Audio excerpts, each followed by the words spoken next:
ಕರುನಾಡಲ್ಲಿ ಮಳೆರಾಯ ಕಣ್ಣಾಮುಚ್ಚಾಲೆ ಆಟ ಆಡ್ತಿದ್ದಾನೆ. ರಾಜ್ಯದ ಬಹುತೇಕ ಭಾಗಗಳಲ್ಲಿ ಬರದ ಭೀಕರತೆ ಆವರಿಸಿರೋ ಹೊತ್ತಲ್ಲೇ ಅಲ್ಲಲ್ಲಿ ಮಳೆ ಆಗ್ತಾ ಇದೆ. ಒಂದ್ ಕಡೆ ನೆತ್ತಿ ಸುಡೋ ಬಿಸಿಲು ಬೀಳ್ತಾ ಇದ್ರೆ, ಕೆಲವು ಕಡೆಗಳಲ್ಲಿ ವರುಣ ದೇವ ಹುಚ್ಚೆದ್ದು ಸುರಿತಿದ್ದಾನೆ.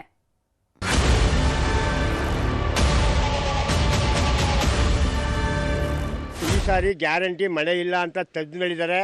ದಯವಿಟ್ಟು ರೈತರು ಈಗ ಅಗ್ಗತಕ್ಕ ನ್ಯಾಣ ಹಾಕುವಂತ ಪರಿಸ್ಥಿತಿ ಬಂದಿದೆ.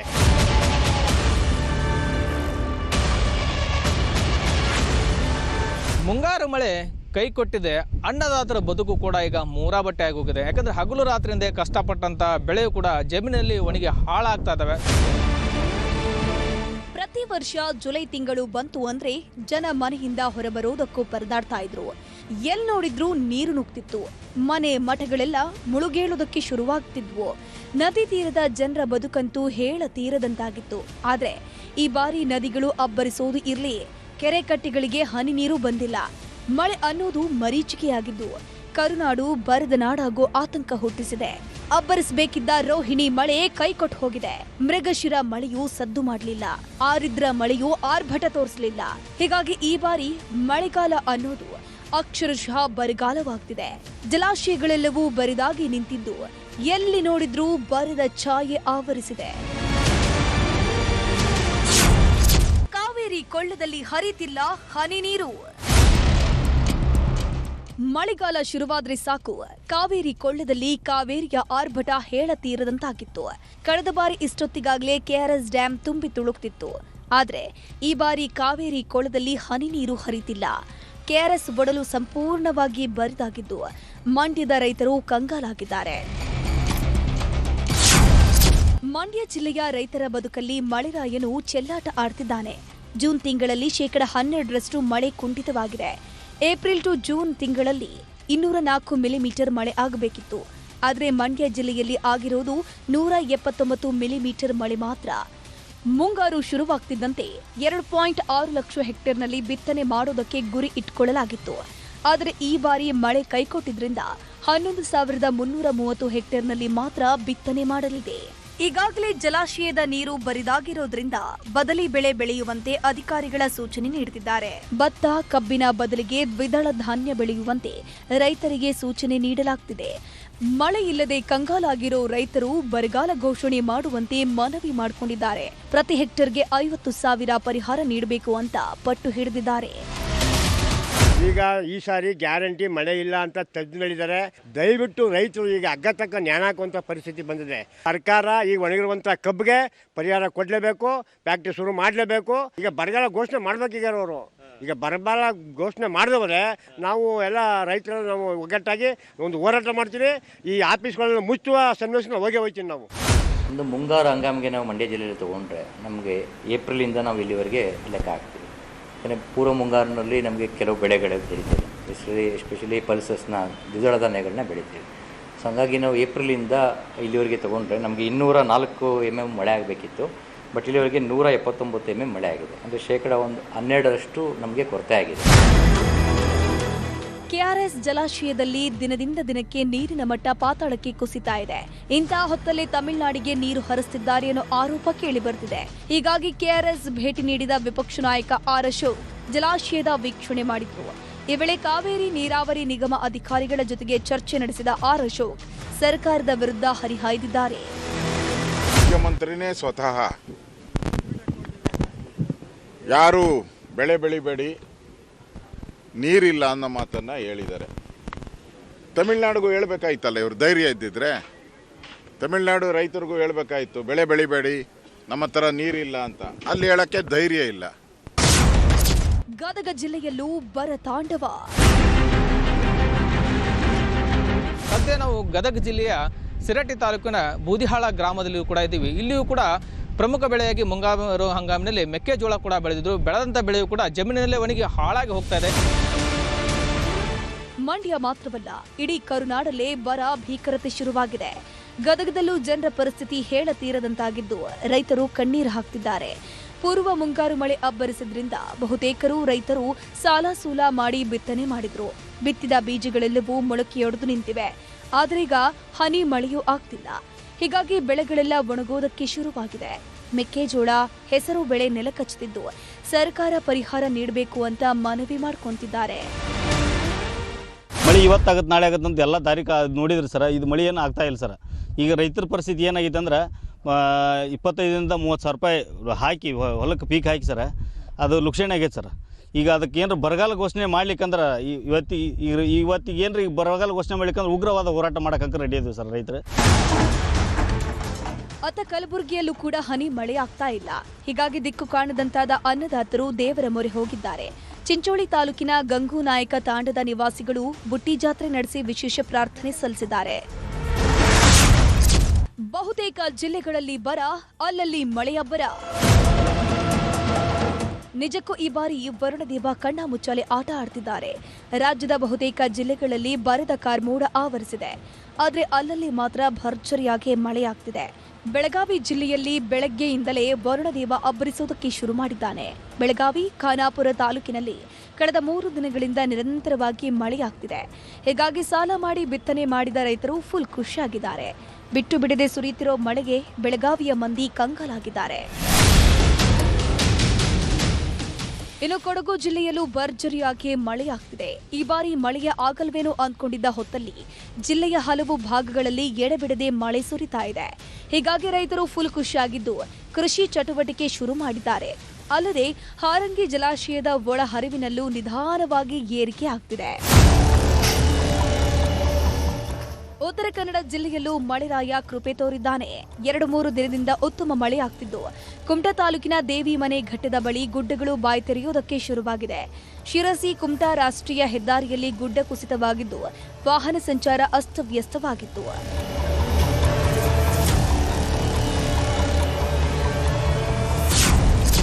ಭಾಸ್ಕೇರಿ ಹೊಳೆಯಲ್ಲಿ ಹೆಣಗಾಟ. ಸೇತುವೆ ಇಲ್ಲದೆ ಎದೆ ಎತ್ತರದ ನೀರಲ್ಲಿ ಹೆಣ ಸಾಗಾಟ. ಉತ್ತರ ಕನ್ನಡ ಜಿಲ್ಲೆಯ ಹೊನ್ನಾವರ ತಾಲೂಕಿನಲ್ಲಿ ಭರ್ಜರಿ ಮಳೆಯಾಗ್ತಿದೆ. ಹೀಗಾಗಿ ಹಳ್ಳ ಕೊಳ್ಳಗಳೆಲ್ಲವೂ ಉಕ್ಕಿ ಹರಿತಾ ಇದ್ದು ಭಾಸ್ಕೇರಿ ಹೊಳೆ ತುಂಬಿ ತುಳುಕ್ತಾ ಇದೆ. ಇದು ದೊಡ್ಡ ಹಿತ್ಲು ಗ್ರಾಮಸ್ಥರನ್ನ ಕತ್ತಲ ಕೂಪಕ್ಕೆ ತಳ್ಳಿದೆ. 50 ಮನೆಗಳು ಇರುವಂತಹ ಈ ಊರಲ್ಲಿ ಮಳೆಗಾಲ ಶುರುವಾದ್ರೆ ರಸ್ತೆ ಸಂಪರ್ಕವೇ ಇರೋದಿಲ್ಲ. ಸೇತುವೆ ವ್ಯವಸ್ಥೆ ಇಲ್ಲದಿದ್ರಿಂದ ಎದೆ ಎತ್ತರದ ನೀರಲ್ಲೇ ಹರಸಾಹಸ ಪಡಬೇಕು. ಇದೇ ಈಗ ಹೆಣ ಸಾಗಿಸೋದಕ್ಕೂ ಸರ್ಕಸ್ ಮಾಡುವ ಸ್ಥಿತಿಗೆ ತಂದು ನಿಲ್ಲಿಸಿದೆ. 3 ದಿನದ ಹಿಂದೆ ಇದೇ ಊರಿನ ವ್ಯಕ್ತಿಯೊಬ್ಬರು ಆಸ್ಪತ್ರೆಯಲ್ಲಿ ಸಾವನ್ನಪ್ಪಿದ್ರು. ಅವರ ಮೃತದೇಹ ತರುವುದಕ್ಕೂ ಆಗದೆ ಮನೆಯವರು ಪರದಾಟ ನಡೆಸಿದ್ರು. ಯಾಕಂದ್ರೆ ಭಾಸ್ಕೇರಿ ಹೊಳೆ ಹುಚ್ಚೆದ್ದು ಹರಿತಾ ಇದ್ದು ಇದೇ ನೀರಲ್ಲಿ ಜೀವವನ್ನೇ ಪಣಕ್ಕಿಟ್ಟು ಹೆಣ ಸಾಗಿಸಿದ್ದಾರೆ.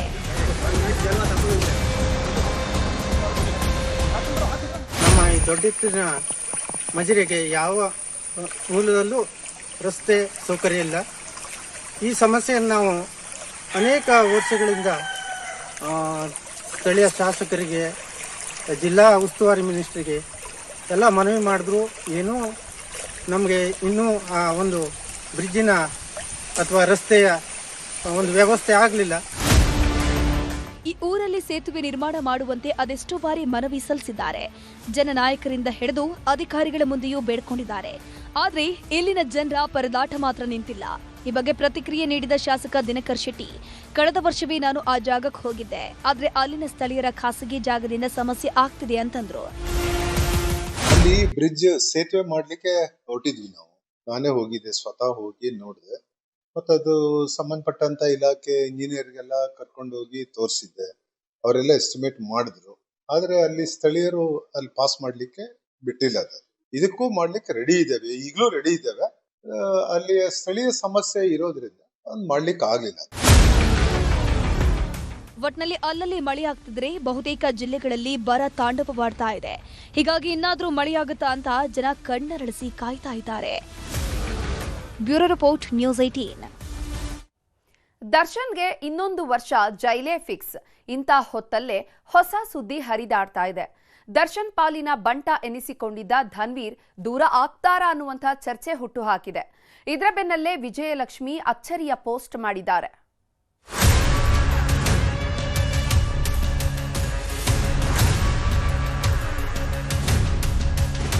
ಅದೇನೂ ಹೇಳ್ತಾರಲ್ಲ, ಟೈಮ್ ಕೆಟ್ಟಾಗ ಮಾಡಿದ್ದೆಲ್ಲ ಮಣ್ಣಾಗುತ್ತೆ, ಜೊತೆಗಿದ್ದವರೆಲ್ಲ ದೂರ ಆಗ್ತಾರೆ ಅಂತ.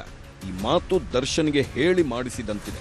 ಯಾಕಂದ್ರೆ ಸುಬ್ಬಿಯ ಸಾಂಗತ್ಯಕ್ಕೆ ಬಿದ್ದಿದ್ದ ದರ್ಶನ್ ಪಟ್ಟಣಗೆರೆ ಶೆಡ್ನಲ್ಲಿ ಪರಾಕ್ರಮ ತೋರಿಸಿದ್ರು. RR ನಗರ ಗೌಡ್ತಿಗೆ ಅಶ್ಲೀಲ ಸಂದೇಶ ಕಳಿಸ್ತಿದ್ದ ಅನ್ನೋ ಒಂದೇ ಕಾರಣಕ್ಕೆ ರೌರವ ನರಕ ತೋರಿಸಿದ್ರು. ಯಾವಾಗ ಈ ಕೇಸ್ನಲ್ಲಿ ಲಾಕ್ ಆದ್ರೋ ಜೊತೆಗಿದ್ದವರೆಲ್ಲ ನಿಧಾನವಾಗಿ ದೂರವಾದ್ರು. ಡಿ ಗ್ಯಾಂಗ್ ಕೊಂಡಿಯೇ ಕಳಚಿಕೊಳ್ಳುವುದಕ್ಕೆ ಶುರುವಾಯಿತು. ಈ ವೇಳೆ ದರ್ಶನ್ ಜೊತೆಗೆ ನಿಂತವರು ಅಲ್ಲೊಬ್ರು ಇಲ್ಲೊಬ್ರು ಮಾತ್ರ. ಅಂಥವರಲ್ಲಿ ಮುಂಚೂಣಿಯಲ್ಲಿದ್ದವರು ನಟ ಧನ್ವೀರ್. ಯಾಕಂದ್ರೆ ದರ್ಶನ್ ಪ್ರತಿ ಹೆಜ್ಜೆಯಲ್ಲೂ ಧನ್ವೀರ್ ಜೊತೆಯಾಗಿ ನಿಂತಿದ್ರು. ದರ್ಶನ್ ಪಾಲಿನ ಪರಮಾಪ್ತನಾಗಿ ಗುರುತಿಸಿಕೊಂಡಿದ್ರು. ಆದ್ರೀಗ ಇದೇ ಧನ್ವೀರ್ ದೂರ ಆಗಿದ್ದಾರಾ ಅನ್ನೋ ಗುಸುಗುಸು ಶುರುವಾಗಿದೆ. ವಿಜಯಲಕ್ಷ್ಮಿ ಮಾಡಿದ ಒಂದೇ ಒಂದು ಪೋಸ್ಟ್ ಸೋಷಿಯಲ್ ಮೀಡಿಯಾದಲ್ಲಿ ದೊಡ್ಡ ಹಲ್ಚಲ್ ಎಬ್ಬಿಸ್ತಿದೆ. 10 ಪ್ರಶ್ನೆ ಹುಟ್ಟುಹಾಕಿದೆ ದರ್ಶನ್ ಪತ್ನಿ ಪೋಸ್ಟ್. ಇಷ್ಟು ದಿನ ದರ್ಶನ್ ಹಾಗೂ ಧನ್ವೀರ್ ಅಂದ್ರೆ ಜೋಡೆತ್ತುಗಳು ಅಂತಿದ್ರು. ದರ್ಶನ್ ಪಾಲಿನ ಭಂಟ ಅಂತಾನೆ ದಾಸನ ಅಭಿಮಾನಿಗಳು ಕೊಂಡಾಡ್ತಿದ್ರು. ಯಾಕಂದ್ರೆ ದರ್ಶನ್ ಟೀಮ್ ಸೇರಿದ ದಿನದಿಂದಲೂ ಧನ್ವೀರ್ ಕಾಟೇರನ ಜೊತೆಗೆ ನಿಂತಿದ್ರು. ದರ್ಶನ್ ಜೈಲಿಗೆ ಹೋದ್ರೂ ಅವರ ಮೇಲಿನ ಅಭಿಮಾನ ಕಮ್ಮಿ ಆಗಿರಲಿಲ್ಲ. ಜೈಲಿನಿಂದ ಬರುವಾಗಲೂ ಇದೇ ಧನ್ವೀರ್ ದರ್ಶನ್ ಪಾಲಿನ ಸಾರಥಿಯಾಗಿದ್ರು. ಆದ್ರೀಗ ಇವರಿಬ್ಬರ ಸಂಬಂಧಕ್ಕೆ ಎಳ್ಳು ನೀರು ಬಿದ್ದಿದೆ ಅನ್ನೋ ಸುದ್ದಿ ಹರಿದಾಡ್ತಿದೆ. ಸೋಷಿಯಲ್ ಮೀಡಿಯಾದಲ್ಲಿ ಇದೇ ದೊಡ್ಡ ಚರ್ಚೆ ಆಗ್ತಿದೆ. ಇಂಥ ಹೊತ್ತಲ್ಲೇ ದರ್ಶನ್ ಪತ್ನಿ ಕುತೂಹಲಕಾರಿ ಪೋಸ್ಟ್ ಒಂದನ್ನ ಮಾಡಿದ್ದಾರೆ. ದರ್ಶನ್ ಪತ್ನಿ ವಿಜಯಲಕ್ಷ್ಮಿ ಸೋಷಿಯಲ್ ಮೀಡಿಯಾದಲ್ಲಿ ಸಿಕ್ಕಾಪಟ್ಟೆ ಆಕ್ಟಿವ್ ಆಗಿದ್ದಾರೆ. ಎಲ್ಲೇ ಹೋದ್ರೂ ಬಂದ್ರೂ ಒಂದಲ್ಲ ಒಂದು ಪೋಸ್ಟ್ ಹಾಕ್ತಾನೆ ಇರ್ತಾರೆ. ಆದ್ರೆ ಈ ಬಾರಿ ಅಭಿಮಾನಿಗಳ ತಲೆಯಲ್ಲಿ ಹುಳ ಬಿಡುವಂತ ಪೋಸ್ಟ್ ಹಾಕಿದ್ದಾರೆ. ಇದು ಪರೋಕ್ಷವಾಗಿ ನಟ ಧನ್ವೀರ್ಗೆ ಟಾಂಗ್ ಕೊಟ್ರ ಅನ್ನೋ ಅನುಮಾನ ಹುಟ್ಟಿಸಿದೆ. ಪಡೆದುಕೊಂಡ ಮೇಲೆ ನಡೆದುಕೊಳ್ಳುವ ರೀತಿ ಸರಿಯಾಗಿರಬೇಕು, ಅದು ವಸ್ತುವಾಗಲಿ ವ್ಯಕ್ತಿಯಾಗಲಿ ಅಂತ ಇನ್ಸ್ಟಾಗ್ರಾಂನಲ್ಲಿ ಬರೆದುಕೊಂಡಿದ್ದಾರೆ. ಇದೇ ಸಾಲುಗಳು ಈಗ 10 ಪ್ರಶ್ನೆ ಹುಟ್ಟು ಹಾಕುವಂತೆ ಮಾಡಿದೆ.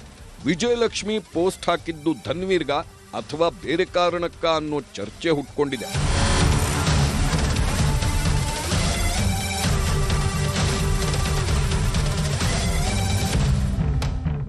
ನಟ ದರ್ಶನ್ ಜೈಲು ಸೇರಿ ಬರೋಬ್ಬರಿ 2 ವರ್ಷವೇ ಆಗೋಯ್ತು. ಇವತ್ತಿನವರೆಗೂ ಯಾವಾಗ ಹೊರಬರ್ತಾರೆ ಅನ್ನೋ ನಂಬಿಕೆಯೇ ಇಲ್ಲ. ಜೈಲುವಾಸ ಅನ್ನೋದು ದಾಸನ ಪಾಲಿಗೆ ಕಗ್ಗಂಟಾಗಿ ಕಾಡ್ತಿದೆ. ಇದರ ಮಧ್ಯೆ ಬೇಲ್ ಅರ್ಜಿ ಕೂಡ ಪದೇ ಪದೇ ಕ್ಯಾನ್ಸಲ್ ಆಗ್ತಿದೆ. ನಿನ್ನೆಯಷ್ಟೇ ಮರುಪರಿಶೀಲನಾ ಅರ್ಜಿ ಕೂಡ ರದ್ದಾಗಿದೆ. ಹೀಗೆ ದರ್ಶನ್ ಪಾಲಿಗೆ ಎಲ್ಲ ಬಾಗಿಲುಗಳು ಬಂದಾಗಿವೆ. ಇಂಥ ಹೊತ್ತಲ್ಲೇ ಈಗ ಧನ್ವೀರ್ ದೂರ ಆದ್ರು ಅನ್ನೋ ಹೊಸ ಸುದ್ದಿ ಹರಿದಾಡ್ತಿದೆ. ಇದು ನಿಜಕ್ಕೂ ಸುಳ್ಳ ಸತ್ಯನ ಅನ್ನೋದನ್ನ ಅವರೇ ಸ್ಪಷ್ಟಪಡಿಸಬೇಕು. ಗೀತಾ, ನ್ಯೂಸ್ 18 ಕನ್ನಡ.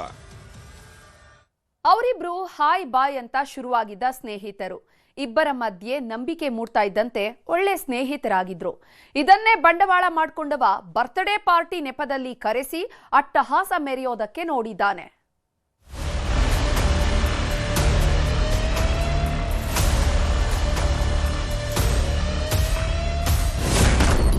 ಪಾರ್ಟಿ ನೆಪ, ಸ್ನೇಹಿತ ಮೇಲೆ ಮುಗಿಬಿದ್ದ ಕಿರಾತಕ ಪಡೆ. ಒಂಟಿ ಮನೆಯಲ್ಲಿ ಸಂಚು, ಅತ್ಯಾಚಾರಕ್ಕೆ ಯತ್ನಿಸಿದವರು ಲಾಕ್. ಸ್ನೇಹಿತರು ಅಂದ್ರೆ ನಮ್ಮ ನಗುವನ್ನ ಹಂಚಿಕೊಳ್ಳುವ, ಕಷ್ಟ ಸುಖಗಳಲ್ಲಿ ಬೆನ್ನೆಲುಬಾಗಿ ನಿಲ್ಲುವ ಪರಮಾಪ್ತರು. ರಕ್ತ ಸಂಬಂಧವನ್ನೂ ಮೀರಿದ ಸಂಬಂಧವಂದ್ರೆ ಅದು ಸ್ನೇಹ ಸಂಬಂಧ ಮಾತ್ರ. ಹೀಗಾಗಿಯೇ ಸ್ನೇಹ ಅನ್ನೋ ಬಂಧಕ್ಕೆ ಅಷ್ಟು ಪ್ರಾಮುಖ್ಯತೆ ಇರೋದು. ಆದ್ರೆ ಕೆಲವರು ಮಾಡೋ ಅನಾಚಾರಗಳು ಸ್ನೇಹ ಅನ್ನೋ ಪದಕ್ಕೆ ಕಳಂಕ ತರ್ತಿದೆ. ಸ್ನೇಹದ ಹೆಸರಲ್ಲಿ ಮಾಡಬಾರದ ಕೃತ್ಯ ಮಾಡುತ್ತಿದ್ದಾರೆ. ಇವರು ಕೂಡ ಇದೇ ಜಾಯಮಾನಕ್ಕೆ ಸೇರಿದವರು.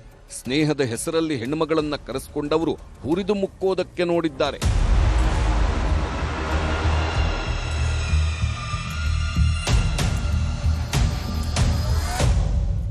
ಇವರೇ ನೋಡಿ ಮನುಷ್ಯ ರೂಪದ ರಾಕ್ಷಸರು. ಒಬ್ಬನ ಹೆಸರು ಅಮರೇಶ್, ಮತ್ತೊಬ್ಬನ ಹೆಸರು ಸೋಮಶೇಖರ್. ಬೆಂಗಳೂರಿನಲ್ಲೇ ಇದ್ದವರು ಸೆಕ್ಯೂರಿಟಿ ಏಜೆನ್ಸಿಯಲ್ಲಿ ಕೆಲಸ ಮಾಡಿಕೊಂಡಿದ್ರು.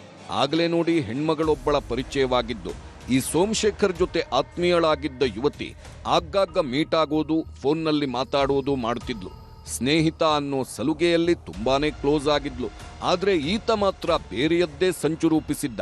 ಸ್ನೇಹದ ಹೆಸರಲ್ಲಿ ತಮ್ಮ ತೆವಲು ತೀರಿಸಿಕೊಳ್ಳುವುದಕ್ಕೆ ಹೊಂಚು ಹಾಕ್ತಿದ್ದ. ಹೀಗಾಗಿಯೇ 2 ದಿನದ ಹಿಂದೆ ಮುಹೂರ್ತ ಫಿಕ್ಸ್ ಮಾಡಿದ್ದ. ಇದಕ್ಕೆ ದಾಳ ಮಾಡಿಕೊಂಡಿದ್ದೆ ಹೆಣ್ಣುಮಗಳ ಬರ್ತ್ಡೇ ದಿನವನ್ನು.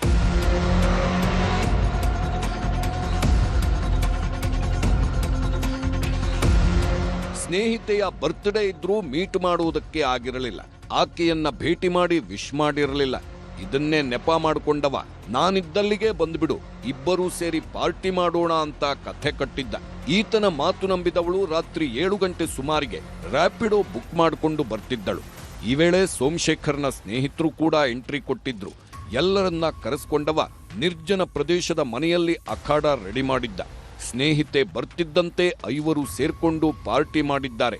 ನಂತರ ಶುರುವಾಗಿದೆ ಇವರ ಅಸಲಿಯಾಟ. ಅಮರೇಶ್ ಎಂಬಾತ ಒಮ್ಮೆಲೆ ಯುವತಿ ಮೈಮೇಲೆ ಬಿದ್ದಿದ್ದಾನೆ. ಈ ವೇಳೆ ಉಳಿದ 4 ಸ್ನೇಹಿತನ ಪಾಪದ ಕೃತ್ಯಕ್ಕೆ ಸಾಥ್ ನೀಡಿದ್ರು. ಸ್ವಲ್ಪ ಯಾಮಾರಿದ್ರು ಹೆಣ್ಣುಮಗಳನ್ನ ಹುರಿದು ಮುಕ್ಕಿ ಬಿಡ್ತಿದ್ರು. ಆದ್ರೆ ಈಕೆಯ ಅದೃಷ್ಟ ಚೆನ್ನಾಗಿತ್ತು. ಅಲ್ಲಿಂದ ತಪ್ಪಿಸ್ಕೊಂಡು ಬಂದವಳು 112ಗೆ ಕರೆ ಮಾಡಿ ಪೊಲೀಸರಿಗೆ ಮಾಹಿತಿ ನೀಡಿದ್ದಾಳೆ. ತಕ್ಷಣವೇ ಎಂಟ್ರಿ ಕೊಟ್ಟ ಹೊಯ್ಸಳ ಸಿಬ್ಬಂದಿ ಯುವತಿಯನ್ನ ರಕ್ಷಿಸಿ ಕೀಚಕರ ಕೈಗೆ ಕೋಳ ತೊಡಿಸಿದೆ. ಇದರಲ್ಲಿ 5 ಜನದಲ್ಲಿ ಒಬ್ಬನು ಆಕೆ ಮೇಲೆ ಅತ್ಯಾಚಾರ ಮಾಡಿದ್ದು ನಿಜ ಇರುತ್ತದೆ ಅಂತ ಕಂಡು ಬರುತ್ತೆ. ಅವನ ಹೆಸರು ಅಮರೇಶ್ ಅಂತ. ಅಮರೇಶ್ ಅಲಿಯಾಸ್ ಜೂಲಪ್ಪ ಅಂತಂದು ಹೇಳ್ಬಿಟ್ಟು ಈ ಸದ್ಯ ಗೊತ್ತಾಗಿದೆ. ಇದರಲ್ಲಿ ಅಮರೇಶ್, ಸೋಮಶೇಖರ ಮತ್ತೆ ಇತರ 3 ಜನನು ಕೂಡ ಅರೆಸ್ಟ್ ಆಗಿದ್ದಾರೆ. ಅವರನ್ನ ನಾವು ಜೈಲಿಗೂ ಕೂಡ ಕಳಿಸ್ಕೊಟ್ಟಿದ್ದೀವಿ. ಯುವತಿಯನ್ನ ವೈದ್ಯಕೀಯ ಪರೀಕ್ಷೆಗೆ ಒಳಪಡಿಸಿರೋ ಪೊಲೀಸರು ಕಿರಾತಕರಿಗೆ ಬೆಂಡೆತ್ತಿ ಬ್ರೇಕ್ ಹಾಕ್ತಿದ್ದಾರೆ. ಒಟ್ನಲ್ಲಿ ಸ್ನೇಹದ ಹೆಸರಲ್ಲಿ ಕಂಡ ಹೆಣ್ಮಕ್ಕಳ ಮೇಲೆ ಕಣ್ಣು ಹಾಕುವ ಇಂಥವರಿಗೆ ಎಚ್ಚರಿಕೆಯಿಂದ ಇದ್ದಷ್ಟು ಒಳ್ಳೆಯದು.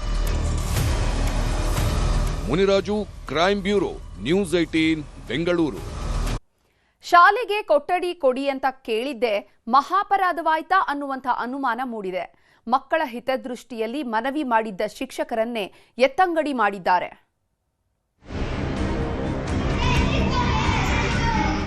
ಸರ್, ಇದು PMC ಶಾಲೆ ಅನ್ನೋದು ನನ್ನ ಶಾಲೆ ಸರ್. ಇದು ನಮ್ಮ ಮಕ್ಕಳು. ನ್ಯೂಸ್ 18ನಲ್ಲಿ ಈ ಪ್ರಚಾರ ಬಂದಿದ್ದಕ್ಕೆ ಎಲ್ಲ ಅಧಿಕಾರಿಗಳು ಕೂಡ ನನ್ನ ಮೇಲೆ ಟಾರ್ಗೆಟ್ ಮಾಡಿ ನನ್ನನ್ನು ಸಸ್ಪೆಂಡ್ ಮಾಡಿದ್ದಾರೆ.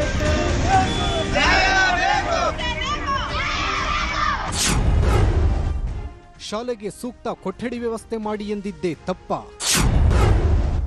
ಕೊಠಡಿ ಕೇಳಿದ್ದ ಮುಖ್ಯ ಶಿಕ್ಷಕನಿಗೆ ಸಸ್ಪೆಂಡ್ ಭಾಗ್ಯ. ನಮ್ಮ ಶಿಕ್ಷಣ ವ್ಯವಸ್ಥೆ ಹೇಗಿದೆ ನೋಡಿ. ಇಲ್ಲಿ ಸಮಸ್ಯೆಗಳ ಬಗ್ಗೆ ಧ್ವನಿ ಎತ್ತಂಗಿಲ್ಲ, ಕಷ್ಟಗಳ ಬಗ್ಗೆ ದೂರು ದುಮ್ಮಾನು ಸಲ್ಲಿಸುವಂತಿಲ್ಲ. ಅದು ಸಣ್ಣ ಪುಟ್ಟ ಸಿಬ್ಬಂದಿಯೇ ಆಗಲಿ, ಅಧಿಕಾರಿಗಳೇ ಆಗಿರಲಿ. ಸಮಸ್ಯೆ ಸರಿಪಡಿಸಿ ಎಂದ್ರೆ ಸಮಸ್ಯೆ ಹೇಳಿದವರ ಬುಡಕ್ಕೆ ಕೈ ಹಾಕ್ತಾರೆ. ಸಮಸ್ಯೆಯನ್ನ ಕೆದಕಿದವರನ್ನೇ ಮೂಲೆ ಗುಂಪು ಮಾಡೋ ಕೆಲಸ ಮಾಡ್ತಾರೆ. ಈ ಪ್ರಾಮಾಣಿಕ ಹೆಡ್ ಮಾಸ್ಟರ್ ವಿಷಯದಲ್ಲೂ ಇದೇ ಆಗಿದ್ದು. ಉತ್ತಮ ಶಿಕ್ಷಕ ಅಂತ ಪಟ್ಟ ಕೊಟ್ಟಿದ್ದ ಇಲಾಖೆಯೇ ಈಗ ಸಸ್ಪೆಂಡ್ ಭಾಗ್ಯ ಕರುಣಿಸಿದೆ.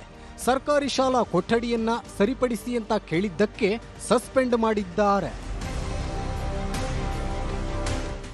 ಇವರ ಹೆಸರು ಎಂ ಶಂಕರ್ ಅಂತ.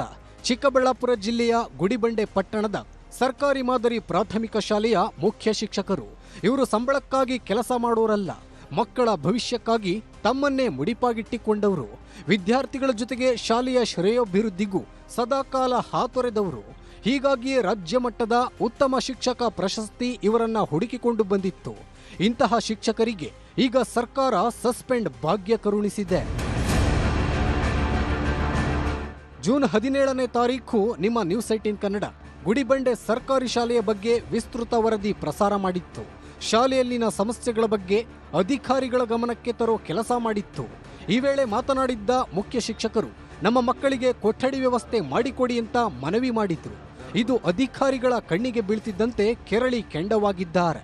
ಸಮಸ್ಯೆಗೆ ಮುಕ್ತಿ ಕಾಣಿಸೋದು ಬಿಟ್ಟು ಸಮಸ್ಯೆಗೆ ಪರಿಹಾರ ಕೊಡಿ ಅಂತ ಕೇಳ್ಕೊಂಡ ಮುಖ್ಯ ಶಿಕ್ಷಕರನ್ನೇ ಸಸ್ಪೆಂಡ್ ಮಾಡಿದ್ದಾರೆ. ಇಲ್ಲಿ ಸುಮಾರು 16 ಕೊಠಡಿಗಳಿತ್ತು. 16 ಕೊಠಡಿಗಳು ಕೂಡ ದುರಸ್ತಿಯಲ್ಲಿವೆ.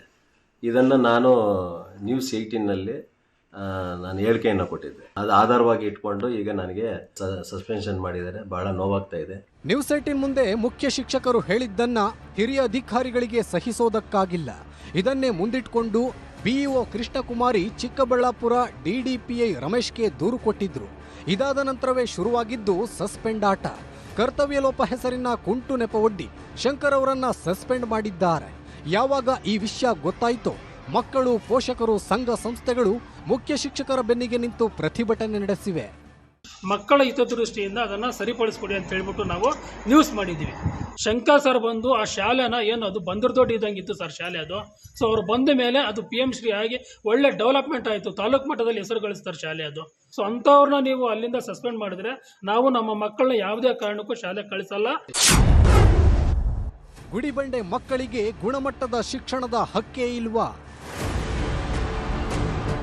BEO ಹಾಗೂ DDPI ನಡೆ ನೋಡ್ತಿದ್ರೆ ಏನ್ ಹೇಳಬೇಕೋ ಗೊತ್ತಾಗ್ತಿಲ್ಲ. ಇವರ ಸರ್ವಾಧಿಕಾರಿ ಧೋರಣೆಗೆ ಇಡೀ ಜಿಲ್ಲೆಯಾದ್ಯಂತ ಆಕ್ರೋಶ ವ್ಯಕ್ತವಾಗ್ತಿದೆ. ಸಮಸ್ಯೆ ಸರಿಪಡಿಸಿ ಅಂತ ಹೇಳ್ಕೊಂಡಿದ್ದೇ ತಪ್ಪು ಅನ್ನೋದಾದ್ರೆ ಸಮಸ್ಯೆಗೆ ಮುಕ್ತಿ ಸಿಗೋದು ಯಾವಾಗ? ಬಡವರ ಮಕ್ಕಳಿಗೆ ಸುಸಜ್ಜಿತ ಕಟ್ಟಡದ ಭಾಗ್ಯ ಒಲಿಯೋದು ಯಾವಾಗ? ಇದನ್ನೇ ಈಗ ಜನ ಪ್ರಶ್ನೆ ಮಾಡ್ತಿರೋದು. ಸರ್ಕಾರ, ಸರ್ಕಾರಿ ಶಾಲೆಗಳ ಅಭಿವೃದ್ಧಿಯೇ ನಮ್ಮ ಧ್ಯೇಯ ಅಂತಾರೆ. ಇಲ್ಲಿ ನೋಡಿದ್ರೆ ಸಮಸ್ಯೆ ಹೇಳ್ಕೊಂಡ ಶಿಕ್ಷಕರನ್ನೇ ಸಸ್ಪೆಂಡ್ ಮಾಡಿದ್ದಾರೆ. ಹಾಗಾದ್ರೆ ಮಕ್ಕಳು ಗಾಳಿ ಮಳೆಯಲ್ಲೇ ಒದ್ದಾಡಬೇಕಾ? ಬಡವರ ಮಕ್ಕಳು ಓದೋ ಸರ್ಕಾರಿ ಶಾಲೆಗಳು ಹೀಗೆ ಇರಬೇಕಾ ಅನ್ನೋ ಪ್ರಶ್ನೆ ಹುಟ್ಕೊಂಡಿದೆ.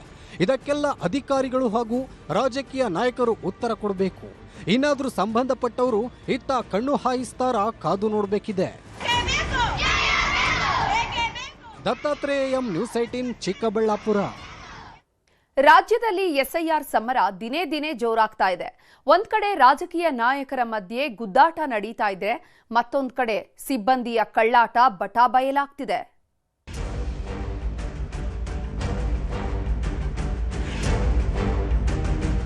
ಚುನಾವಣಾ ಆಯುಕ್ತರನ್ನ ಭೇಟಿ ಮಾಡಿ ಒಂದು ಟ್ರಾನ್ಸ್ಪರೆನ್ಸಿನಲ್ಲಿ ಈ ಒಂದು ಮತದಾರರ ಪರಿಷ್ಕರಣೆ ಆಗ್ತಕ್ಕಂಥದ್ದಕ್ಕೆ ನಾನು ಅವ್ರಿಗೆ ಮನವಿ ಮಾಡಿದೆ. ಇದು ಎಸ್ಐಆರ್ ರೀತಿ ಅಲ್ಲ. ಇದು ಎಸ್ಐಆರ್ ಎಲ್ಲ ಪೊಲಿಟಿಕಲ್ ಪಾರ್ಟೀಸು ಮಾಡ್ಬೇಕಲ್ವಾ?